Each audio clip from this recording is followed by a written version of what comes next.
Bonjour à tous et à toutes, bienvenue sur The Weekend Spoke. Les amis, la Première Ligue, c'est le championnat le plus excitant au monde, le plus beau et de loin le plus dynamique au monde.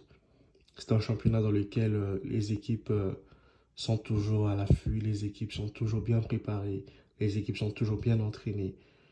Et qu'est-ce que c'est beau de commenter la Première Ligue et de la suivre en fait. Raison pour laquelle j'ai l'immense plaisir aujourd'hui de vous faire le débriefing du match ayant opposé Manchester United à Manchester City. Tout d'abord, chers amis, je vous incite vraiment à vous abonner massivement à la chaîne afin de faire grandir The Weekend Spoke, afin que nous ne soyons plus genre une petite communauté, mais que nous soyons plus nombreux que ça. Bien merci à vous d'avoir compris le message, de vous être abonné, d'avoir partagé autour de vous et de commenter, liker si possible. Tout d'abord, aujourd'hui United a mis fin à une hégémonie qui durait depuis 3 ans. Une hégémonie de 3 années. C'est-à-dire que quand Sir Alex Ferguson vient au stade tout le temps pour supporter son équipe de United, il était habitué à la défaite, il était habitué à pleurer, il était habitué à observer son équipe qui perdait 6-0, 6-3, 5-0, 5-1. C'était trop là. Guardiola avait traumatisé cette équipe de United. Depuis que Guardiola est là, mais il avait quand même traumatisé United. Manchester n'était que bleu et non rouge. Et aujourd'hui, Manchester est rouge. Les Red Devils sont de retour. Tout d'abord, j'aimerais saluer le travail d'Erik ten Hag. C'est un entraîneur que je ne porte pas à cœur, mais je reconnais quand même son travail. Je reconnais le talent qu'il a comme coach. Je reconnais sa capacité de manager une équipe. Mais je trouve que c'est un entraîneur aujourd'hui qui est en train de redresser Manchester United. Et je pense que si Ten Hag reste encore à United pendant 2 ans, 3 ans, il va faire des grandes choses pour cette équipe. Parlons dans la composition d'équipe. Je n'étais pas vraiment surpris de l'équipe que Ten Hag a mise sur le terrain pour commencer cette rencontre, à savoir Luke Shaw dans l'axe avec Varane, Tarek Malacia sur le côté, Aaron Van Bissaka sur le côté. C'était qu'un retour normal des choses en fait.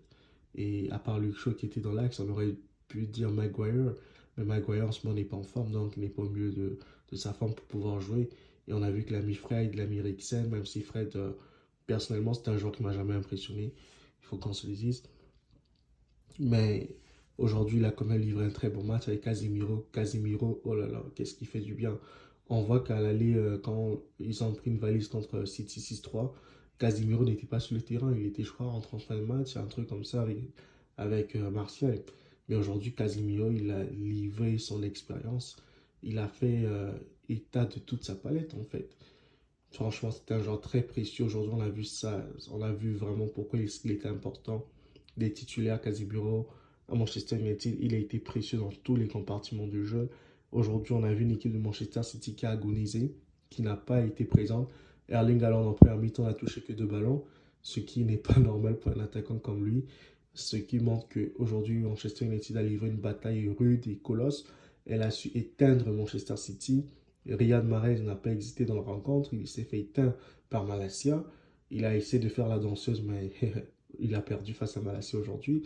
Aujourd'hui, j'ai vu une équipe de United qui a gagné tous ses duels, qui a été présent, qui a été solide, qui a su remporter ses duels, qui a su s'imposer, qui a su franchement poser de sérieux problèmes à City. Même arriver devant Ederson, ce qui n'est jamais le cas des équipes qui jouent contre City, ils arrivent rarement devant Ederson. Mais aujourd'hui, Manchester United l'a fait.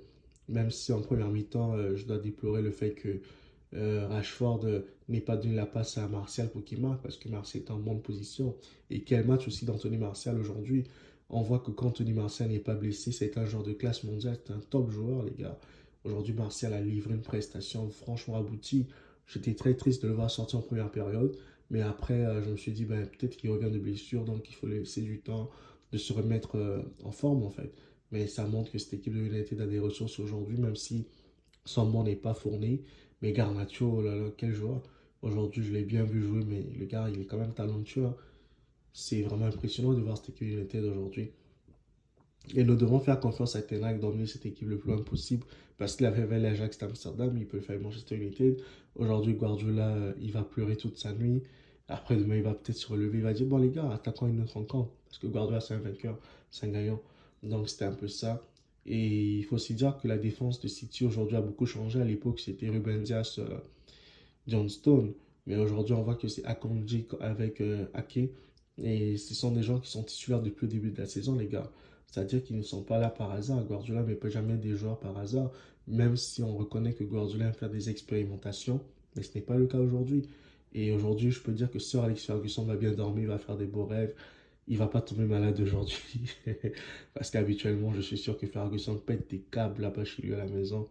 Tellement que l'humiliation est énorme, grotesque. Mais ceci étant, bravo à Manchester United, même si je souhaite qu'elle perde face à Arsenal la semaine prochaine parce que j'aimerais qu'Arsenal gagne la Première Ligue cette année. Mais comme vous le savez comme moi, la Première Ligue n'est pas un championnat qu'on peut comme prédire. Hein. C'est pas possible de prédire la Première Ligue. Et on voit que Arsenal a toutes ses chances, Manchester a ses chances, City a ses chances. La seule équipe qui peut être en tête de la Première Ligue et qu'on se dit que c'est plié, ce n'est que Manchester City.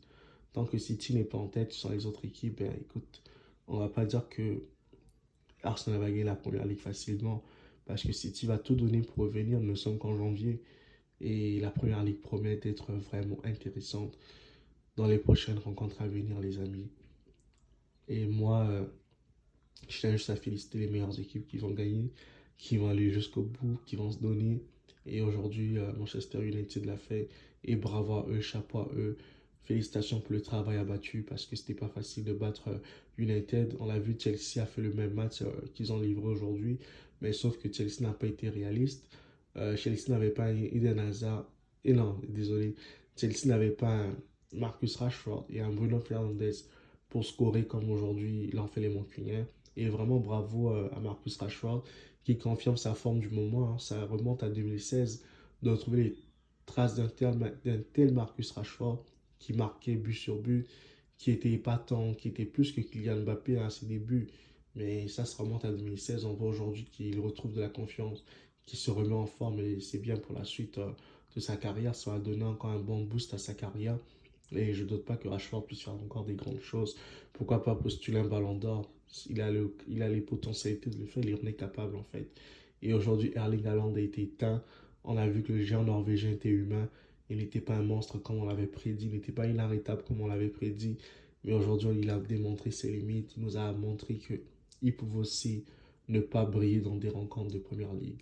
Et aujourd'hui, c'est tout à l'honneur de Erik ten Hag d'avoir su avoir ce bon plan, d'avoir su euh, contrarier Haaland. Et félicitations à Raphaël Varane, à la défense montpelliéraine qui a tenu parce que, comme je le disais, les gars ont gagné tous les duels. Je ne vois pas un duel qu'ils ont perdu. Ils ont été présents dans la rencontre. Ils ont été forts et ils ont gagné en fait. Et quant à moi, les amis, je vous dis à très bientôt pour une prochaine vidéo. Si vous avez aimé la vidéo, les amis, abonnez-vous massivement parce que vous êtes comme très nombreux à regarder les vidéos. Mais vous êtes aussi très nombreux à ne pas être abonnés à la chaîne, les gars. Abonnez-vous, abonnez-vous, abonnez-vous, les amis. En tout cas, moi, je vous dis à très bientôt pour une prochaine vidéo. Prenez bien soin de vous. Ciao, ciao, guys.